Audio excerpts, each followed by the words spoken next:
Hello and welcome, my name is Kyle for the win, and welcome to another Call of Duty Black Ops 4 beta video. This is the week 2 patch notes for Call of Duty Black Ops 4, and there is an absolute butt ton of information that we got for the beta for this week 2. I played a few matches this morning, and the game is so much more fun than it was last week. Last weekend, I honestly wasn't having that much fun. The streaks were horrible. I was getting constantly destroyed by body armor. And the weapon balance was awful. I mean, the weapon balance is still kind of iffy, I would say. But I didn't run into any MX9s today, which is very, very good because that gun was so overused. But if you guys look at the gameplay in the background, the streaks are so much better. The game just is so much more fun. I absolutely love what they did with the changes for this game. But today we're going to talk about all of the new updated patch notes for this weekend 2 of the beta. So, without further ado, let's go ahead and jump into this. This article is again from Charlie Intel. I'll leave the full link down below in the description. I'm probably just going to go over the main points. Or I might end up going over the whole thing. We'll just see how it goes.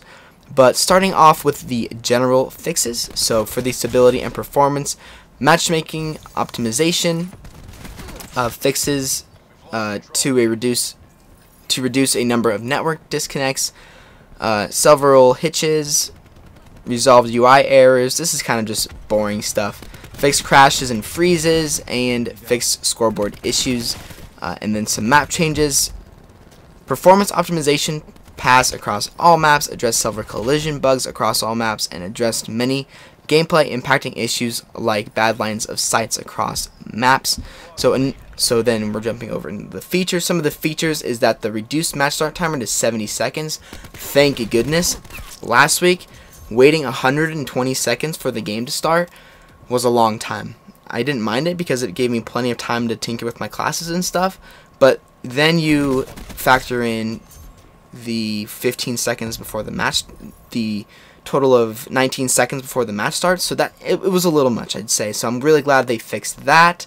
They also addressed an issue when the lobby timer restarted when players left the game, which is also awesome. Kind of an annoying thing when people leave and then it's back to that 120-second loop. And then now when the lobby timer is below 10 seconds and players leave/join, the timer will only reset to 10 seconds. That is awesome. So here's another really cool thing. We're jumping into the player feedback part, and reduce the amount of time of flash on screen at the moment of taking damage. So that's really good. We've reduced the darkness and duration of the damage flash when players take damage. We are working to find the right balance between making sure players understand every time they take damage and keeping the screen clear for gameplay. This is a continued work in progress. I actually never noticed this when I was playing personally, but actually maybe I did.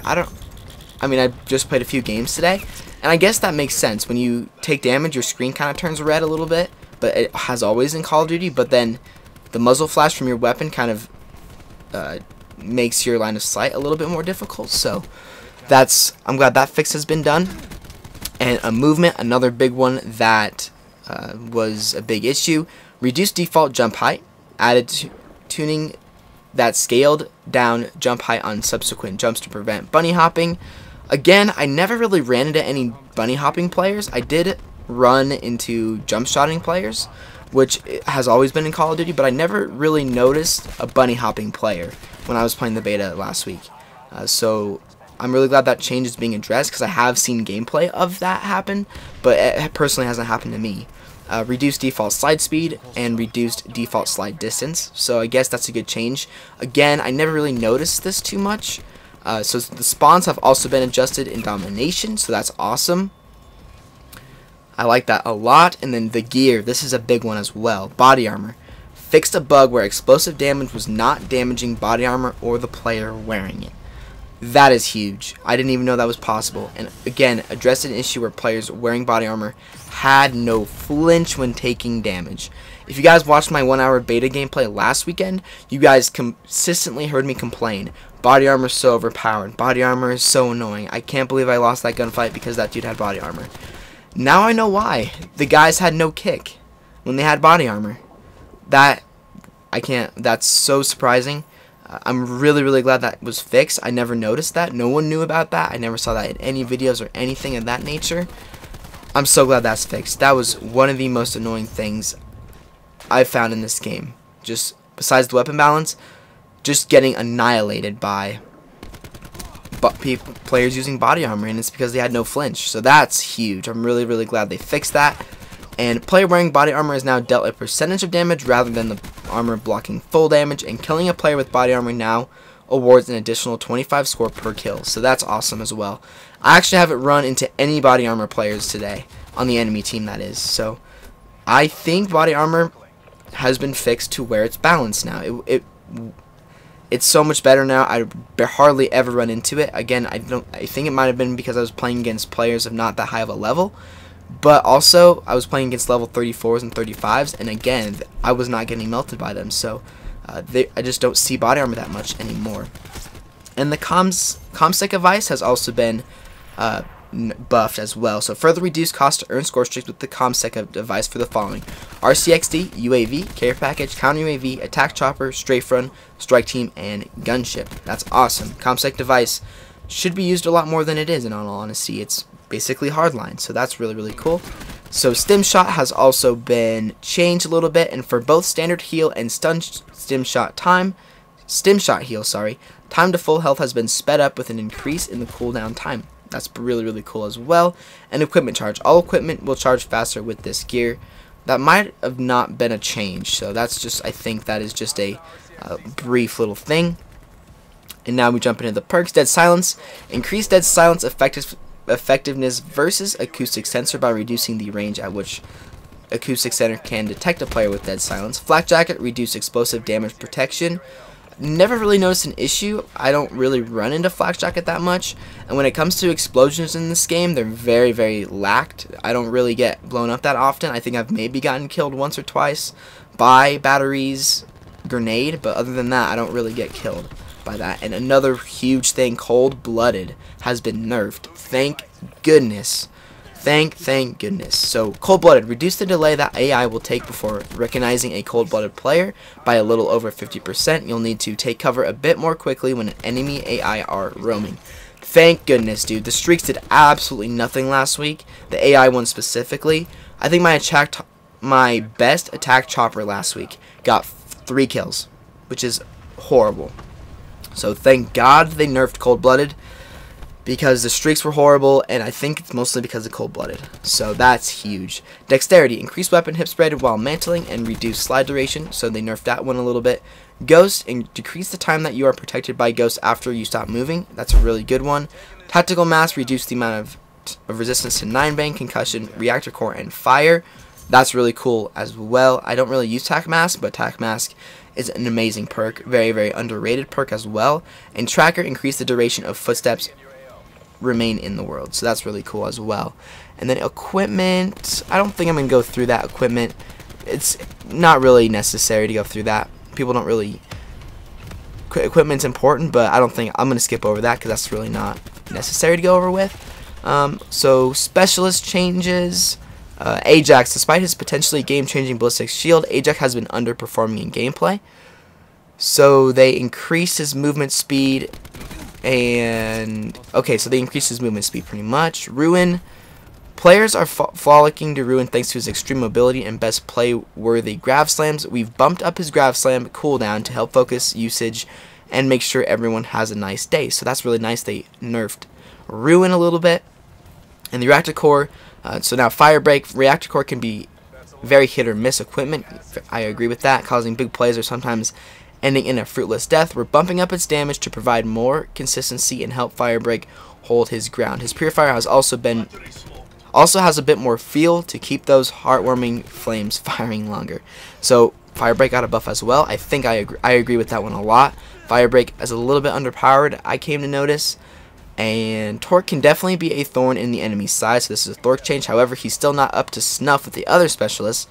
To make him the true master of his domain, we increase the duration of his barricade and improve damage on its microwave field.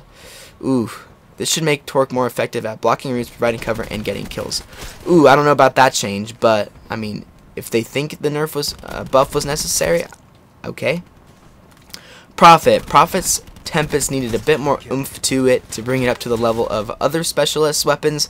I totally agree with that. I mean, I cannot use that Tempest for the life of me. By the time I even get a shot, you can't miss with it. So by the time I even get a shot out, I'm dead. So to start with, we were decreasing its cooldown. Awesome. And we've made the ADS speed slightly faster. Okay. That is an awesome change. Without that change, man, the Tempest is just useless to me as a personally. I've used the Prophet multiple times, and with the Tempest, I just get destroyed. By the time I even get a shot lined up, I'm already dead. So I'm really glad that has been changed. And the Nomad, one man's best friend, is another's worst enemy, and it turns out that the Nomad's dog, Juno, is a force to be reckoned with. Debatable. We've slowed down her sprint speed, and she'll now play with boots, paws on the ground like the rest of us. These changes should also prevent her from launching into an aerial assault when running up a slope surface. We'll miss the memes. Yeah, that happened to me. If you guys, I don't remember if it was in a video or not, but I recorded a gameplay, and the dog jumped up. We were playing on I forget what the map is called, but it's basically that snow map. The dog ran up all the way on top of the rocks and jumped on me and killed me. The most unusual death I've ever seen, but I think the dog shouldn't have been nerfed, but I don't know, the dog I think was very underpowered. So anyways, enough about that. Let's go into the big thing as well. So this video's probably gone, yeah, this video's gone really long. So we'll go over the streaks very quickly, and then we'll go over some of the big weapon changes that I needed. Ooh, wow. So I see some very cool things with weapons. So we'll just go over a few weapons and go over the score streaks, and then we'll end the video there. So score streaks, this is huge, guys. Score streak progress is no longer resetting between domination rounds. That is a big thing. I remember when I was playing Control, my streaks completely reset. So I was like 50 off a attack chopper, and the round reset. My streaks reset the next round. I thought that was so annoying. I was really close to an attack chopper, and then the game ended, and I was like, okay, cool, so I'm going to be really close. I need to play this passive, and my streaks reset. So that was really annoying. So let's go into the score streaks. Lightning Strike. Explosive damage and radius increased. Tablet will now sweep for enemy position in the fog of war when first used. Incredible. If you guys, well, I think we're to the second gameplay by now, but in the first kill confirmed gameplay, unfortunately, my teammate called in a Hellstorm missile right on top of my Lightning Strike. I would have gotten so many kills with my Lightning Strike had that Hellstorm missile not gone in, but I would have destroyed so many enemies with it. I was very excited to use it, but unfortunately I didn't get any kills with it. But the Hellstorm cluster bomb back lock on radius increased. Yes, this is a big change. I've noticed it immediately. The first time I got a Hellstorm missile, I got a triple kill with it, and the lock on was fantastic. So I'm really happy that it got buffed, and the lock on is amazing. So the Sentry has also gotten its health increased and can be placed while sprinting. That's awesome. Strafe run pathing has been changed, and the cost has been reduced. That's also awesome. The strafing run was a little bit lackluster as well, again, just like it was in Black Ops 2. The strike team default cost increased, so that's a little bit interesting. The weapon accuracy has been increased. Behavior updates to seek out enemies more quickly. That's awesome. And increased health per squad member. That's also awesome. One thing, though, about the strike team is I wish it was like the paratroopers from World War II, where the strike team just set out and got two enemies instead of you having to physically place a marker where you wanted them to go. I find that a little bit annoying, personally. And then the gunship, the cost has been reduced. Awesome as well. The Mantis. In the second gameplay, I get the Mantis, but the game is literally almost over, so I can't actually use the Mantis and get any kills with it. But the health has been increased, the damage has been increased, the movement speed has been increased, and the behavioral changes to seek out enemies more quickly. Thank God. I watched this video by 402 Thunder last weekend, and the Mantis was horrible. Absolutely horrible. It wasn't finding anybody. It was running away from enemies. It was horrible. So, really glad that got changed. In the attack helicopter, behavioral changes to seek out enemies more quickly. Awesome. Thank you, Treyarch, for buffing streaks. Streaks are what makes Call of Duty fun. and they're buffed, and they're a lot better. I'm going to play the crap out of this beta, narrow down which guns I like the best, streaks, try and get as many score streaks as possible and test them out. And that is everything for the score streaks. So the score streaks have been massively, massively buffed. Thank goodness, they really, really needed it. And now let's jump into a few of the weapon changes. We're not going to go through all of them. That's why I'm leaving it in the description so you guys can check out all of the weapon changes if you'd like. So we're just going to jump into the weapons that are personally, are special to me in the game. So the GKS, ADS recoil reduced for increased ADS accuracy, hipfire spread reduced for increased hipfire accuracy, improved high damage range, and improved ammo pool. So the GKS is one of my favorite SMGs in the game. It's absolutely fantastic now. I used it in the second gameplay, as you probably are seeing right now, and it's fantastic. I absolutely love that gun. Next we have the MX9, increased weapon recoil. Thank goodness, dude. This gun was so overused, so annoying.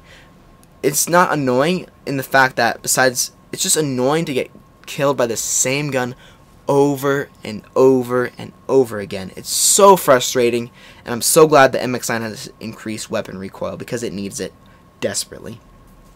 Next, another one of my favorite guns in the game, the ICR-7, improved ADS in speed and improved movement speed while ADS, and improved movement while firing in ADS. So huge buff for the ICR-7. I think the ICR-7 is one of the best assault rifles in the game. Fantastic gun.